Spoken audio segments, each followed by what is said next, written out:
Hello and welcome to this episode of TimeSplitters in Detail. In this video we're going to take a look at the Gothic tileset hidden in TimeSplitters 2's mapmaker, and we'll create a level using it.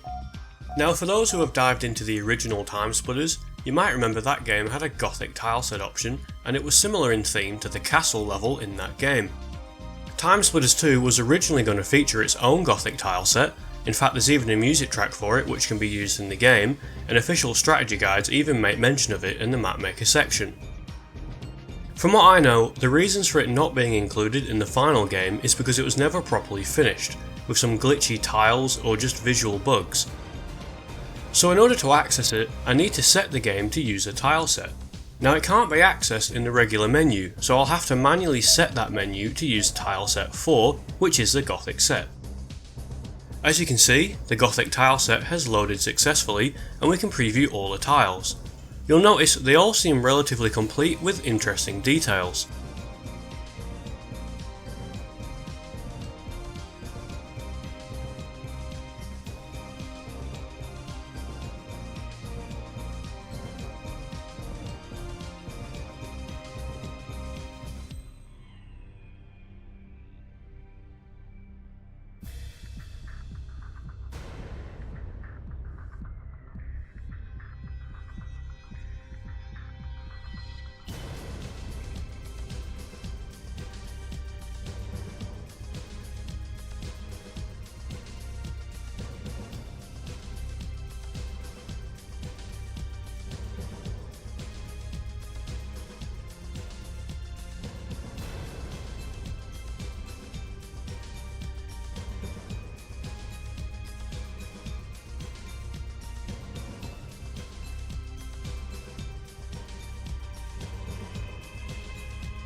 Okay, we'll do a quick run through all of the tiles and see what they look like in game.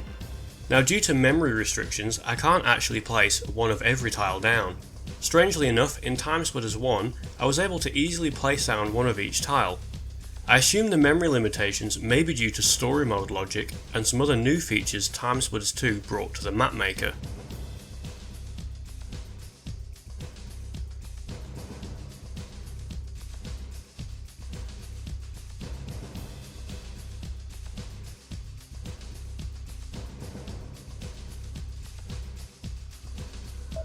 With our tiles placed, let's see how everything looks.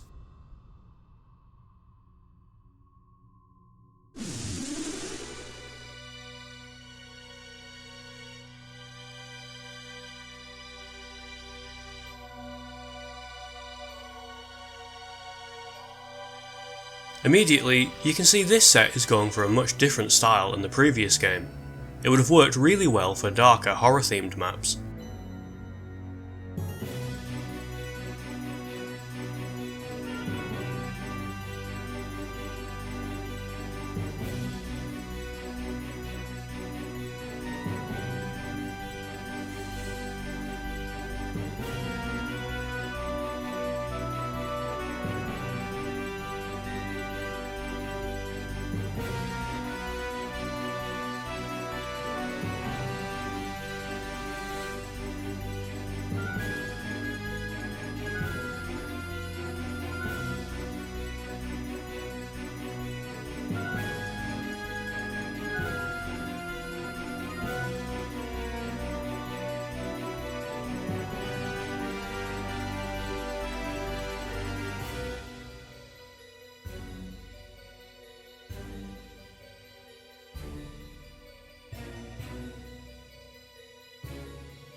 Hopefully you get a good idea of the style this tileset was going for. Next, just to show what some of the props look like, we'll make a quick room with a few objects in it.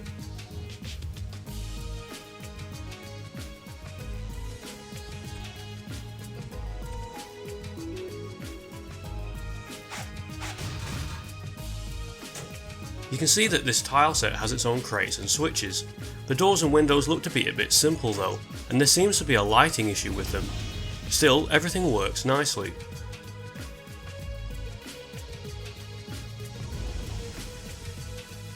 So, let's get to making our own map. Just to keep things small, I'd like to create a small Behead the Undead themed map.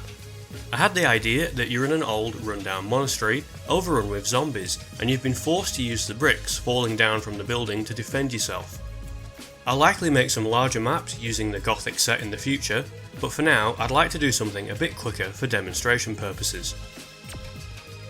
We'll keep the player confined in a small area using bunker tiles. If you leave the space, then we'll fail the mission. The bunker tiles are really good here as they give a nice central area and 4 points of entry for our zombies to come through.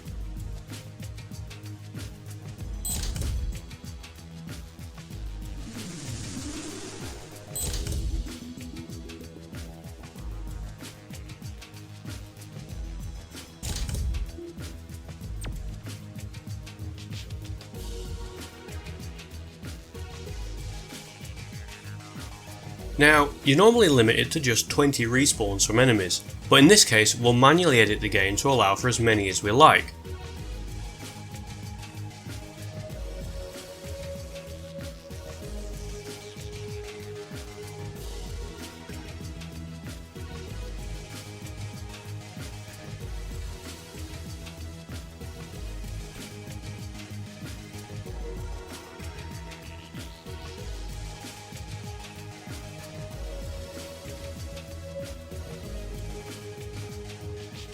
Okay, let's give this level a play.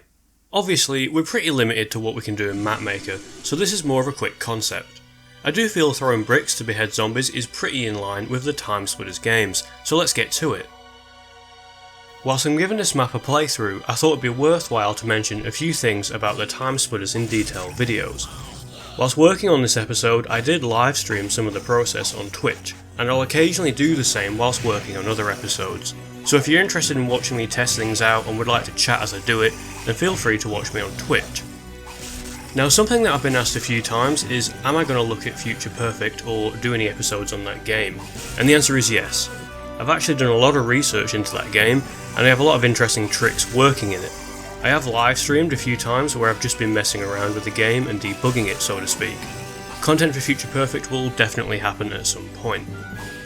I also started a Discord for my channel, so if you're interested in any of the series I work on, you can talk to me about them on there. Ideas for future TimeSplitters content or episode ideas are welcome, and I'll leave a link in the description below. So getting back to the Gothic level we've made here, and I actually think it works pretty well. The downside is the limited bricks the player has, so in this case I do have infinite ammo turned on. Still, for a quick blast, this is pretty fun once you get the hang of bricking off the zombies' heads, and I might come back to improve this map in the future.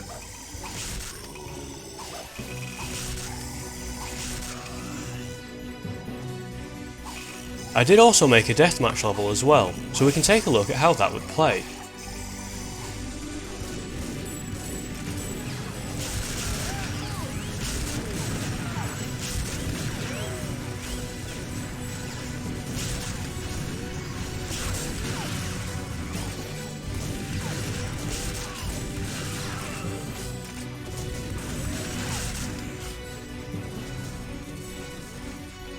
I hope you've enjoyed taking a look at this hidden part of TimeSplitters 2. It's amazing how there's such a big slice of content locked away in this game, and I'm sure over the years the community would have made some amazing maps with this. I'm definitely looking forward to playing with it in the future. For now, thank you very much for watching, and I'll see you next time.